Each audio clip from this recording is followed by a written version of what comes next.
Ladies and gentlemen, welcome back to the Beyond the ARC podcast. I am Rob Howes alongside Josh Stauner. Josh, how are you doing today? I'm doing great, Rob. How are you? I'm doing fantastic. And of course, our third host, Austin Young. Austin, how are you doing today? Doing good. It's a busy time of year for me, being a band student with concerts coming up and just different performances across the board. But it's a fun time, and it's just a good time. Football winding down, obviously, for me personally, and then just getting into that. No off breaks for me, really. Just keep it going along. Absolutely. Football manager, football season now over for the Simpsons Storm. We'll talk about that a little bit later, but music season is really all year long for a college music student. But got a lot to talk about today. End of the season for women's soccer, men's soccer, end of the regular season for cross country, volleyball as well. A lot to talk about today on the podcast. And as always, for the last time, I guess, this year, we'll talk about women's soccer. Josh, go for it. So Loris was the lone American Rivers Conference representative in the NCAA tournament. They unfortunately got eliminated in the first round, losing 3-1 to North Central. The game was tied at half 1-1, but North Central's offense really just came alive in the second half, and they were able to seal the win there. North Central then went on to lose 5-1 to Wash U. They're the number one ranked team in the country, defending national champions. They are just so good. But despite that loss, Loris are still the best defensive team in the country. They only allow .168 goals a game. Still a really impressive stat for the Loris Dewhawks. Absolutely. A goal every pretty much 10 games allowing, and two of those were in one game against Dubuque earlier this year. And of course, giving up 3 to North Central, very uncharacteristic. I know that one was tied 1-1 at halftime. But either way, that Wash U team, we saw them play against Simpson last year. They're just a brick wall pretty much for any team in women's soccer. They'll play MIT next, Wash U. They're my pick to win the national title this year on the women's side, but still a great year for Loris. Not as good as they have been in the past years, but still making it to the NCAA tournament on the women's side. The men's side, a little bit better for the American Rivers Conference. A bit of an upset there. Josh, what do you got for us there? Yeah, it was a little better. Luther was the only men's team from the ARC to make the tournament. They started off hot in their first game, a big 4-1 win over Lake Forest. And Francesco Mungari was the offensive player of the year for the conference, like I said, and he really proved it in that game. He scored a hat trick, and that really helped seal them that win and move on to the second round. And that second round game, it was close. They played St. Olaf, a very good men's soccer team. They won the whole national tournament 2 years ago in 2023. They eliminated Wartburg last year, but St. Olaf ended up beating Luther just 1-0 in that one. And who do you have, if you had to guess right now, Josh, who do you have as a favorite to win the NCAA men's side of the tournament? Do you think that St. Olaf team is good enough to make it a deep run, or do you think, I mean, Rob, this is open up to you too, but I was talking to Josh, the soccer guy too here. I haven't really paid much attention across the whole country, but I think St. Olaf, they are a good team. I think Augsburg, if we're taking anybody from the Midwest, I think Augsburg is the best team in my opinion there. Usually the men's winner comes out from the northeast part of the country. I'm not too familiar with which teams are really dominating up there right now, but St. Olaf, they're making the Sweet 16 again. They won it 2 years ago. They definitely have that shot to make a good run. Yeah, absolutely. I do agree with you about Augsburg. They're the number 2 ranked team for a reason. I know Amherst, I believe, won it last year. But other than that, I don't really know much other teams that are dominating right now. Absolutely. Men's soccer, women's soccer now. Sweet 16 will be next weekend, so that'll be a fun time along with the Elite Eight. But next up, we got cross country. I went out as a spectator for the regional meet up in Waverly, and it was pretty much what we expected for the American Rivers Conference teams. Couple teams performing better than expected, some performing a little bit worse, and it was a difference in the women's race. The Central women, their 1, 2, 3 on the day were very good, but their 4 and 5 runners just in the 50s or so for placement. That's just not going to be good enough in the Midwest region, and they did not qualify as a team. Personally, I still think they should have made it. They finished 4th in the conference at the meet behind Wash U, University of Chicago, and Wartburg, who Wartburg did make it. They had a very good day to qualify, but Central women, they still got 3 of their top 7 runners into the national meet. Peyton Steffen, Maddie Stevens, and Tia Miller. Maddie Stevens, just a freshman for that Central team, a very good runner, a very good team. And then along with that, Keely Lightson made it into that one. So Keely Lightson, the conference meet champion. She got either 4th or 5th this past weekend in Waverly, so a great meet for her as well. Also a newcomer to the conference, but a sophomore there. Lightson definitely probably could get top 30 or so, maybe top 20 in the nation at the national meet. She'll be my pick for the top American Rivers Conference performer at that meet. Then on the men's side, Wartburg men, of course, dominating again, just like they did last year. Wartburg men are just that good in the country. Loris had a fantastic performance at the meet, absolutely destroying Wash U and taking them down. They had a great performance to qualify for the national meet. Central ran well up top, but just like the women there, really 3, 4, 5 didn't do what they needed to do, and Central did not qualify. I did not think they would make it as a team, but they did get a pair of runners in, Jack Brown and William Wadsley, both qualifying out of Central College. Both ran fantastic races. Jack Brown up there, William Wadsley, both of them are sophomores or juniors. They are both juniors, and Brown and Wadsley, they'll be very good next year as well. And then Anthony Carney out of the University of Dubuque had a phenomenal race, and he will be taking his talents out to the East Coast to run at that national meet. Then both on the men's and women's side here, kind of tough for the American Rivers Conference. Cole Leggett on the men's side and Delisha Davis on the women's side. Leggett is from Simpson, Davis from University of Dubuque. Both the first individuals out of qualifying for the national meet. If Central would have made it as a team on either the men's or women's side, both of them would have been able to make it, along with James Johnson for Simpson on the men's side. So just a little bit tough there on the side of not qualifying. So Leggett and Davis, Cole Leggett, a senior, had a very good career at his arguably best meet of his career at that meet. So still a good way to go out. But Josh, next up, we've got volleyball. Volleyball wrapping up the conference tournament. The whole conference tournament was last week. Give us a rundown. So to start off in the first round, Central got a big 3-set win over Nebraska Wesleyan, and Simpson got a really big 3-1 win at home over Wartburg, and the atmosphere played a huge part in that one. It was packed in Coles Fieldhouse, and I think that's a big part on what pushed Simpson to that win. Yeah, and what people might not realize is that Wartburg won that first set. And I think what helped Simpson especially, and we got a chance to catch up with Coach Lynch after the game, is that they just kept the foot on the gas and kept it going. And like Josh mentioned, that environment was hostile for Wartburg. I know Josh and I were a part of a student section at the top, but ultimately people were just going crazy and just making it ultimately a fun experience for everybody. And it makes me really excited as we're in that transition and more getting into winter sports with basketball starting to come up. We're going to get some home games here shortly. And just overall, it's a fun time to be at those games, and wish we could get a couple more of those, but it is what it is with the schedule, and fun to support other teams on campus for sure. Absolutely. And Wartburg winning that first set, Simpson was up for that whole first set. And when you lose a set like that, it was 26-24, it goes into extra points. It's really tough to come back, especially when you've lost to Wartburg 3-0 earlier in the season.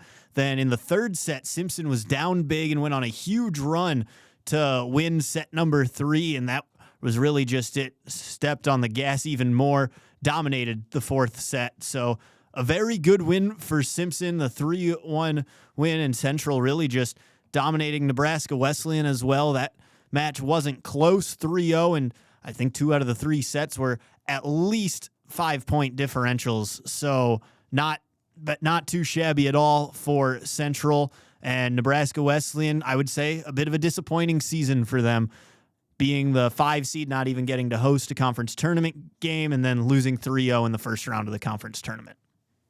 So then moving on to the second round, University of Dubuque got a good 3-2 win over Central, a pretty expected win there. And Simpson had to travel to Co, and that is where their season ended. But this Co team is really, really good, and they proved it in that championship game. They upset the University of Dubuque 3-1 to win the conference tournament championship. But after the first set, it looked like it would be another big UD win. They won the first 25-16.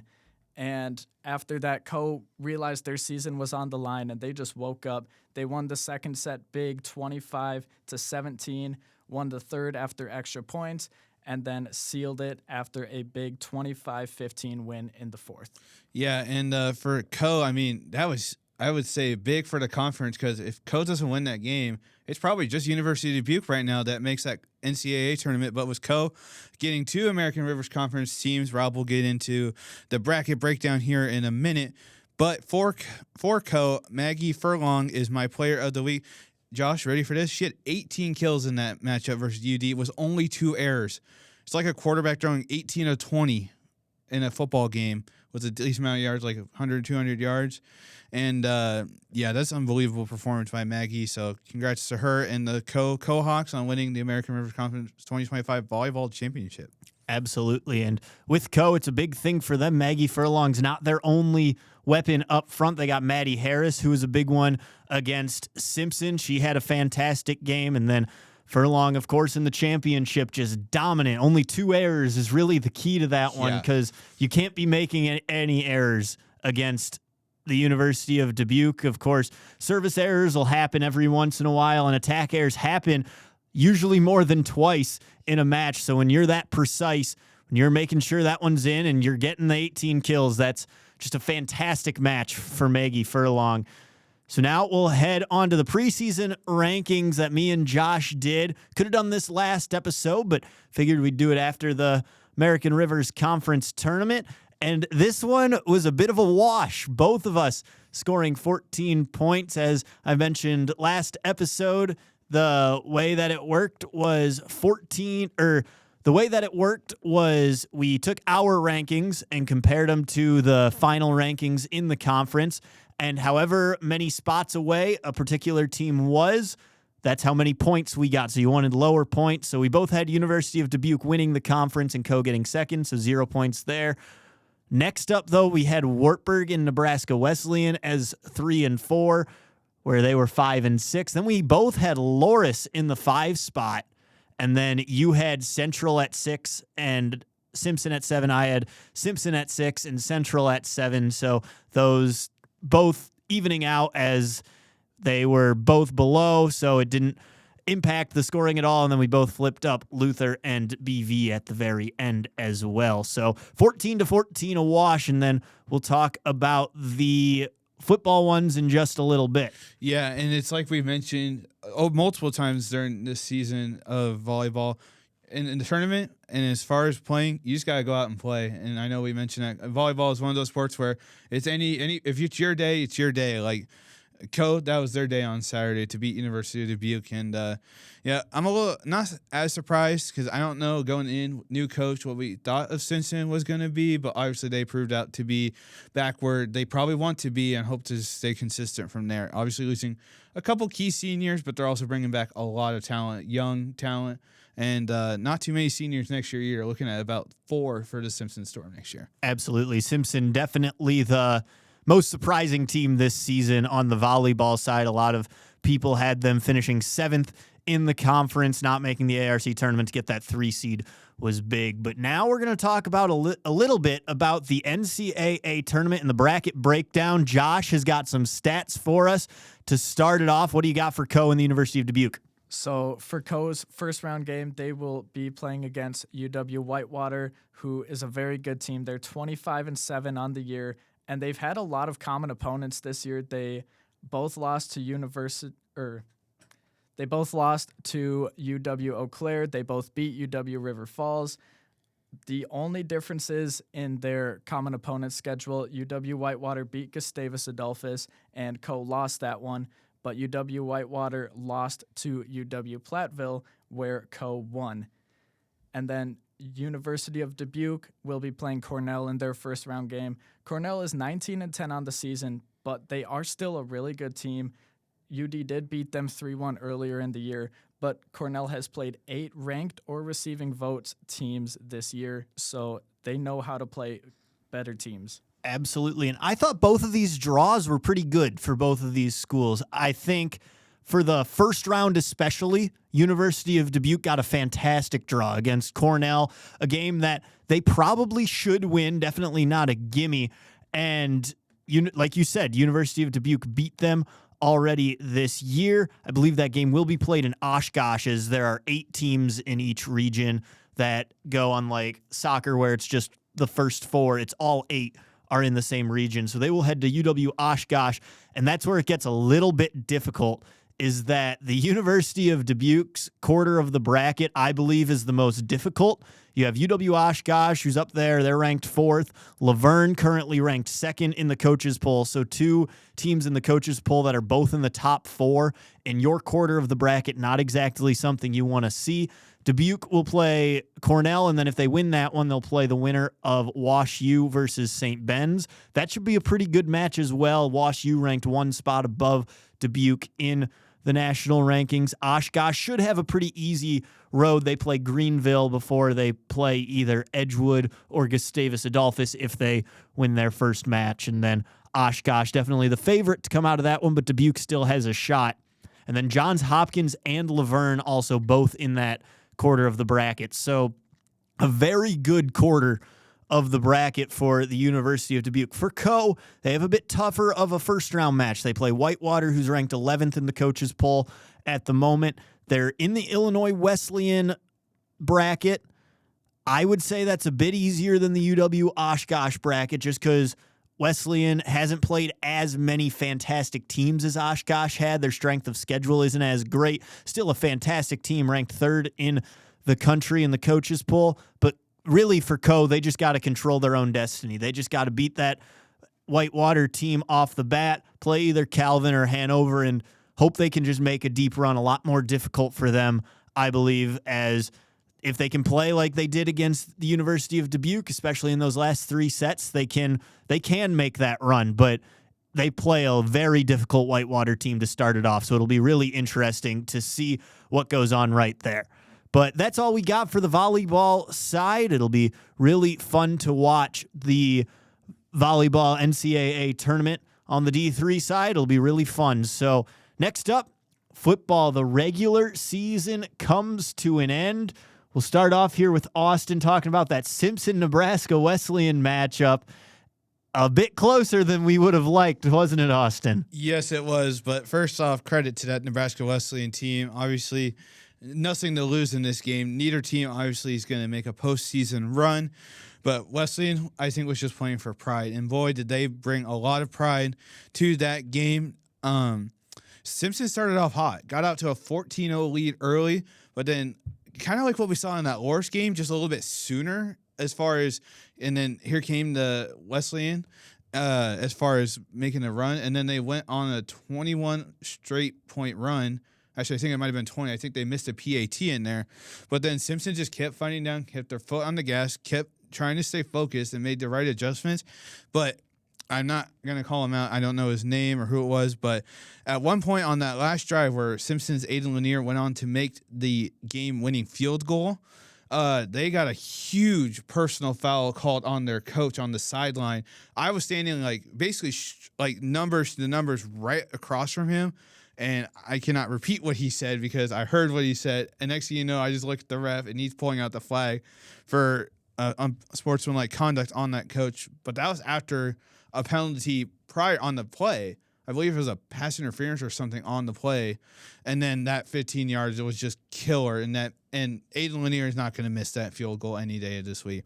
He finished top of D3 in all field goals attempted. And then so ultimately, a win was a win for Simpson. I think that showed how capable they are of playing gritty games like that.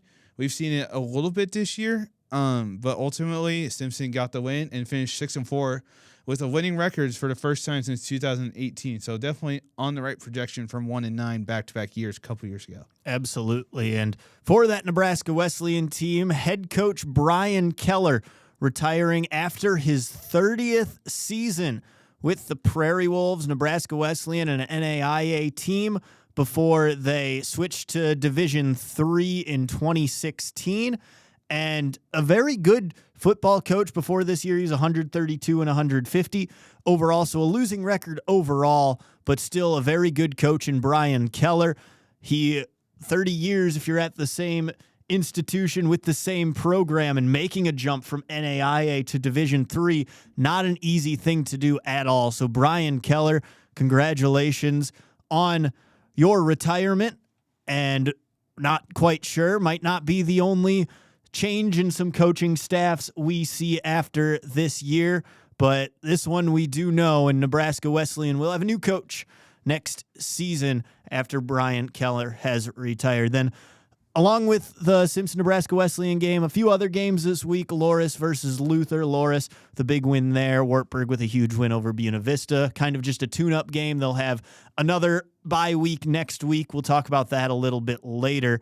And then the big one. It was Co versus Central, and the Co-Hawks, 13-7, a match that we kind of expected to be low scoring, but I wouldn't say this low scoring. I would have said this is what we would have expected from Central versus Wartburg a couple weeks ago, where Wartburg really just went out and dominated that one. This one, a 13-7 Co win. Central driving at the end of the game.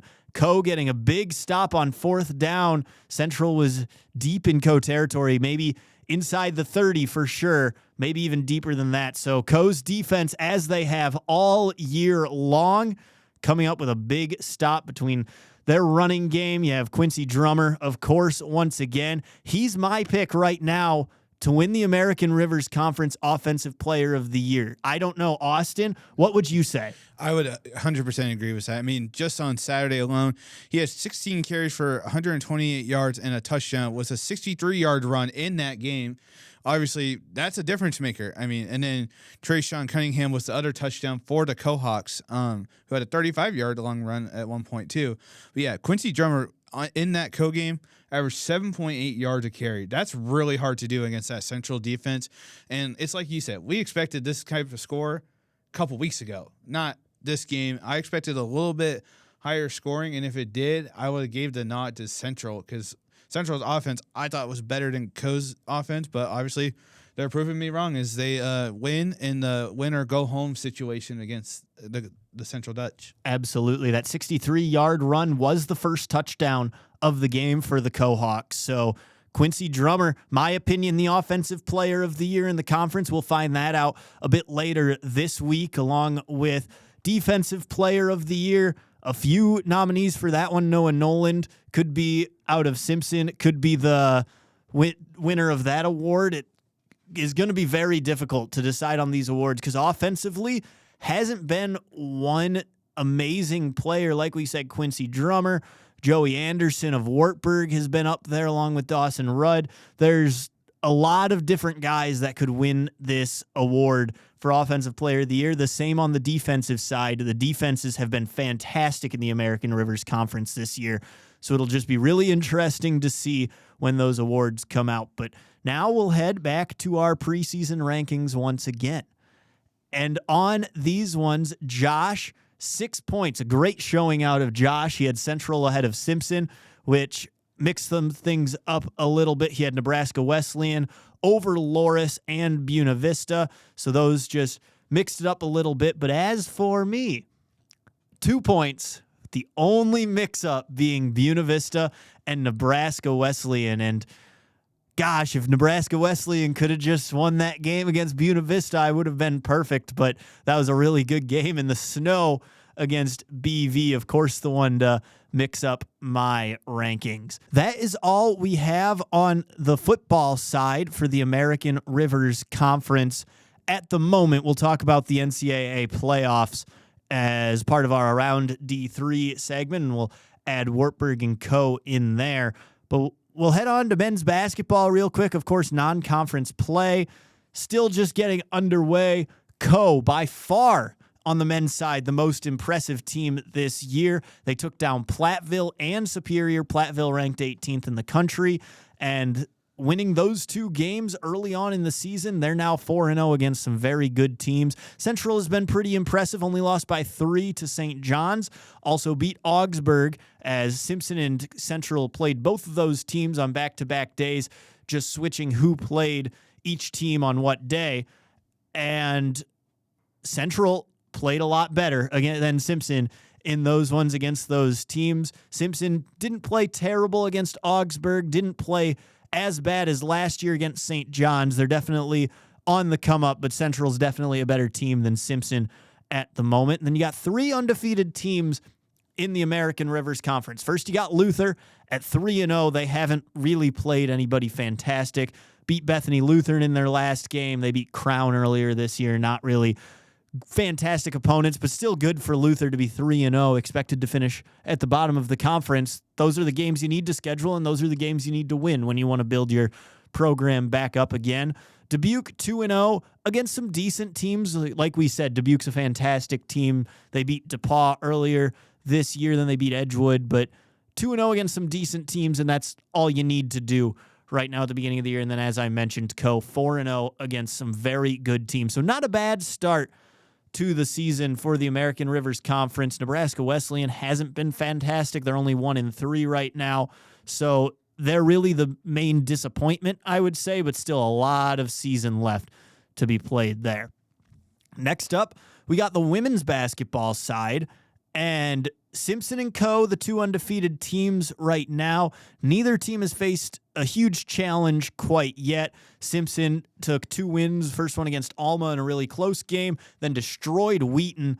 Both of those played in Wheaton, Illinois, so a pair of decent wins, but not fantastic wins for the Storm. Still good. You got to win the games that are put ahead of you in Co. Not really any difficult wins either. Wartburg, not the team that they have been in the past few years, lost to Wisconsin Lutheran in their last matchup. So really not a fantastic start for them, just not a fantastic start for the conference in general. The women's basketball side has been really good in the past couple of years, and this year, Co, I think now I would say is officially the team to beat, as we see that Wartburg isn't quite as good as they have been in the past years. And then lastly, on the wrestling side, we'll get more into men's wrestling next week as soccer is wrapped up, or in our next episode as soccer has wrapped up, football is wrapping up. We'll start talking more about the winter sports, being more in depth there. But wrestling, something I just found a little confusing, I would say, on the women's side. Simpson women currently ranked 11th in the country. Wartburg ranked 24th in the country. And I know part of that is Emmy Hicks was out for the Storm when they faced off against Wartburg. Emmy Hicks took down Iowa's top wrestler at the 103 weight or the 110 weight. It was either one of those. And Emmy Hicks, probably the Storm's best wrestler right now. She was out with an injury in that one. Could have turned the tides as the Storm had to forfeit that weight class against Wartburg. But still, Wartburg beat Simpson in the head-to-head duel. And I know wrestling rankings are a lot different for tournaments versus duels.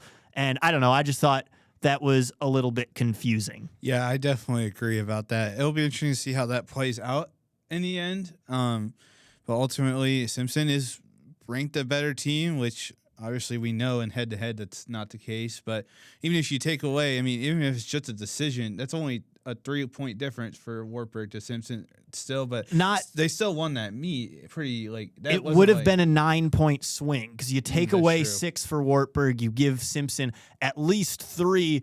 Emmy Hicks could have won that one with a pin as well, as she would have been a pretty heavy favorite in that match. So it's really interesting to think about, but in the end, I believe Wartburg won that duel by more than 9 points. Right. So exactly. Simpson had to forfeit that weight class. Could have been a bit different. Couple wrestlers might not have wrestled for either team. Hard to tell early in the season. We'll figure it out at the American Rivers Conference Championships, who ends up getting that conference title later on in the season. But next up, we are heading to around Division 3 in Austin to start it off.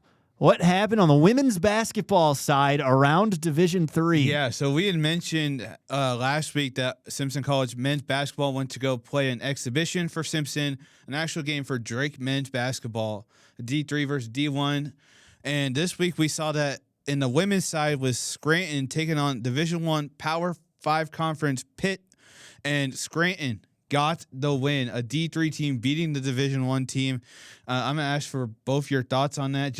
I know you didn't even know until I mentioned it earlier today that happened, and then it's just because you don't think it would happen normally in that type of situation. Absolutely. I'm sure Michael Scott and Dwight Schrute are pumped about this one as Scranton took down Pitt. But no, on the real side, that's a huge win. Scranton, a very good program in Division 3 women's basketball. I think you said they made the Elite 8 last season. And then they've had a continued history of making that tournament every year for the last couple of years. Absolutely. And Pitt's not a fantastic ACC program, but they're still a Power 5 program in Division 1 NCAA, and Scranton goes and knocks them off. It was just fantastic to see. I saw the notification on Instagram right after you told me about that earlier today, and yeah, it's just awesome to see D3 teams play like that against Division 1 teams. I know some D2 teams have taken down Division 1 teams on the men's side, but D3 beating a Power 5 team is really a big deal. Yeah, and Josh, I'll ask your opinion too. What did you think of that? I know we mentioned, we found out together, before we got to see Rob for today, that happened. What were your thoughts when you see that happening and across, just going through your Instagram feed, just kind of seeing that pop up? Yeah, I think it's great seeing D3 schools not only competing with, but beating D1 schools, because, I mean, it kind of proves that, as a D1 program, you can do so much, but sometimes the better athletes or just the more natural athletes just want to play. They go D3 and they turn out to be really, really good athletes that can beat some other really good athletes. Yeah, absolutely. We'll have to keep an eye on Scranton women's basketball as we move on. But now, Rob, shall we break down the NCAA Division III football bracket? Absolutely, we should. And later this week, might I add, me, Josh, and Austin will all be doing our own March Madness style brackets, filling out our own Division III football brackets. So we'll post those on Instagram. We won't do a full episode about it, but we will. That would take too long. We will fill out our brackets and we'll take a picture of them and post those on Instagram. We'll talk a little bit about it right now, but more so with the ARC schools. Yep. So speaking of the American Rivers Conference schools, we'll start with the conference champions, Wartburg. Not a bad draw for them. They will they get a first round bye as the American Rivers Conference top 10 team in the country. They will face the winner of Wheaton or Crown College, the team that Simpson dominated up in Minnesota, and because Crown won the MEAC, the UMAC conference. That's unbelievable. They only lost one game after their two non-conference losses. Rob, what do you think about that matchup? I think that the Wartburg-Wheaton matchup will be a fantastic one. Yes, absolutely. Wheaton agree. gets a bit of a tune-up game against Crown to start off the playoffs. And in reality, it's a fantastic thing for Crown. They won the UMAC, usually the worst conference in Division III football, and it's not even that close most of the time, but good for Crown. They go 7-3. They did what they had to do to make the playoffs. Absolutely. And now they get to head to Wheaton, Illinois. Wheaton lost this year to North Central, and Shocker. they're 8-2 on the year, but that North Central lost big in that one. But they're still a very good football team. Yeah, that'll be interesting, assuming Wheaton will go on to beat Crown, what that matchup versus Wartburg will be. And as far as the other American Rivers Conference team, Co won their way in. They will face Concordia, Wisconsin. And then if Co is to win that game, they will go to Bethel. I feel like we're starting to see this matchup more and more every single year. Rob, I'll ask you kind of your opinions again. That's not a bad draw for Co. Obviously, they'll get their rematch from a year ago in this situation against Bethel, but ultimately not terrible for them either. I think long run, if they keep winning, their route will be a little bit more difficult than Wartburg's will, but ultimately, second American Rivers Conference team made it. So what do you think about this? So here's what I think about this. I think Co playing Concordia, Wisconsin's fantastic. as the committee when deciding who could go where. If they went purely based on the NPI, Crown would play Concordia, Wisconsin, and Co would play Wheaton. And that would not have been a great matchup. No. Crown should not be playing Concordia, Wisconsin. Concordia, Wisconsin's a much better team than Crown is. They are from a much better conference up in Wisconsin, the Upper Northwest Conference or the Upper Midwest Conference. Maybe. I don't know. I don't know the name. The Northern Athletic Collegiate Conference, something like that. And a better conference than the UMAC is, but Concordia, Wisconsin, the home team against Co because of the MPI standings, which, of course, we might not agree about the MPI standings, about what they should be used for, but Concordia, Wisconsin's the higher MPI team. They should be hosting that game against Co. I think that's a good draw for Co. I think that's who Co really would have wanted to play out of any of the teams other than probably Crown, but Wheaton's probably the best of the non-conference championship teams that's not from the WIAC. So sure. I would say a good draw for Co. And then very scary Bethel team. They beat St. John's earlier this year. Co battled them pretty well last season before Bethel ultimately won that one. Bethel took down Co and then eventually Wartburg, I believe, to end the year. So again, very interesting stuff to look more so on Wartburg's side of the bracket. They got it. There's some good matchups, like looking in like their little pod here.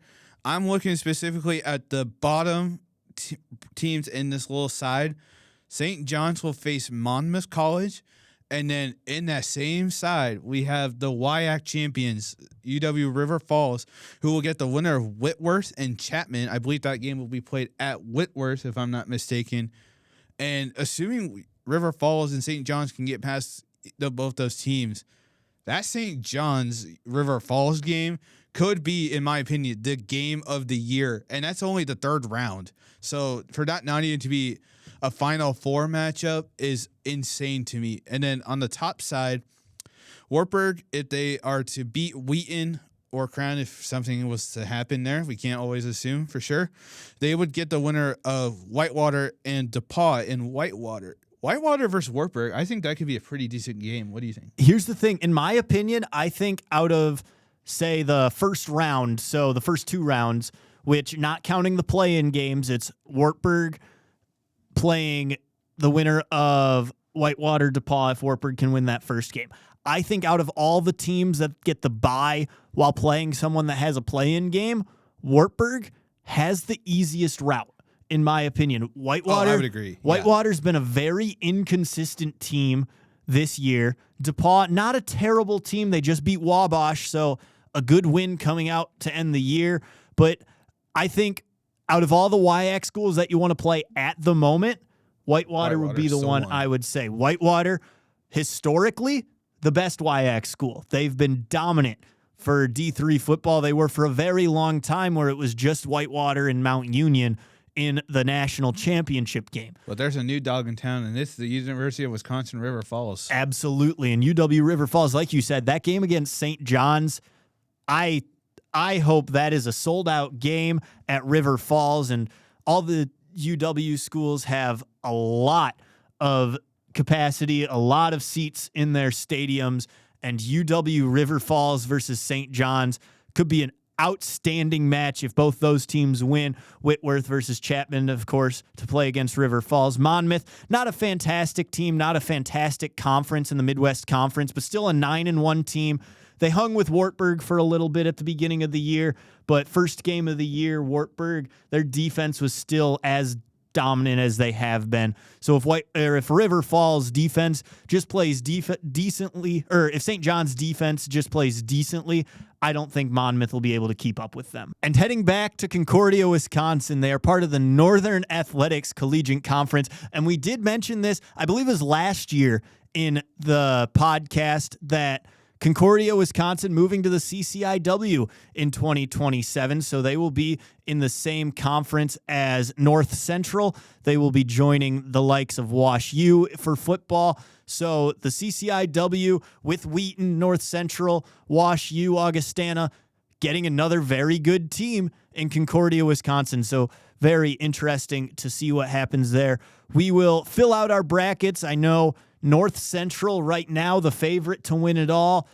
Them and Mount Union on the same side of the bracket makes it very interesting. Johns Hopkins in there as well. They got upset this weekend. They did get upset this past weekend. So really interesting stuff. I think an underrated matchup in the first round. I would say the matchup of the first round would be Springfield versus Cortland. Both of those teams ranked nationally all year long. Then in the second round, out of the matchups that we already know, I would say the best one is going to be that Platteville versus Alma game. Alma gave River Falls a run for their money early on in the year, and Platteville playing very well to end the season. They knocked off Stout on a last-second field goal this past weekend, so it should be some really good stuff up in Platteville and just overall in the D3 football playoffs. Yeah, and another matchup that I don't know how it will go. It could be pretty interesting is in that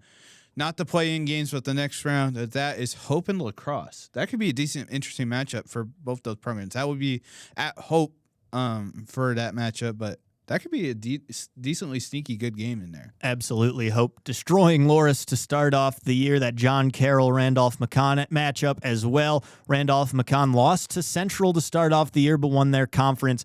They're a very good team as well. So a lot of good matchups that we'll see, not necessarily this next weekend, not just this next weekend, but the weekend after will be some fantastic matchups. So now it's time. Yes, it is. Everybody's favorite segment, Josh's Fun Fact of the Day. And it's a doozy today. It's a fantastic one. Josh, go for it. All right. Tablets were dug up from ancient Egypt, and they have been deciphered to find out that people back in those days were paid for their work, not in money, but with beer. 4 to 5 liters a day, which is about just over a gallon of beer per day. I'm down.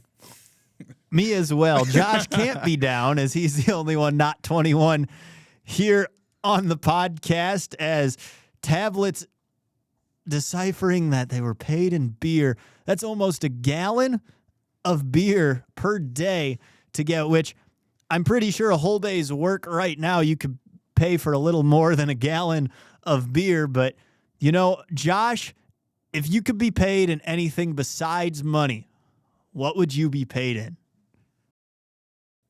That's a tough one, Rob. Honestly, I have no idea. Maybe just shoes, because I love collecting shoes. All right, Josh. So you said shoes would be what you would get. Austin, what would you say for yours? I would either be shoes, but also be unique in the fact that as somebody who wants to go into the field football equipment side as a career potentially, different types of like helmets, just ultimately different things that I can just like get my hands on and like play, because like a helmet's not cheap. That's like almost a week's worth of pay right there on its own. But ultimately, yeah, I would say football equipment, and just like obviously Rydell and Shutt are coming out with different types of helmets now with like the Axioms and the Speed Flexes, but most people don't know what those mean. So ultimately that'd be for me to have and just ultimately play around with, and maybe some footballs too. All right, very interesting. You know, I would just say food in general. Do I have to be more specific for the food? I don't think so. I think food in general would be the best thing to make. You know, Josh, I really thought you were going to say more discs for disc golf, because you've lost even more this past weekend, but that's just what I would say for you. But that is all the time we have for you this week. We'll be back, of course, with our next episode, talking all about more of the playoffs and then heading more into winter sports. But as for now, I'm Josh. I'm Austin. And I'm Rob. And that's how you do a podcast the D3 way. Beyond the ARC is an independent podcast and is not affiliated with or endorsed by the American Rivers Conference.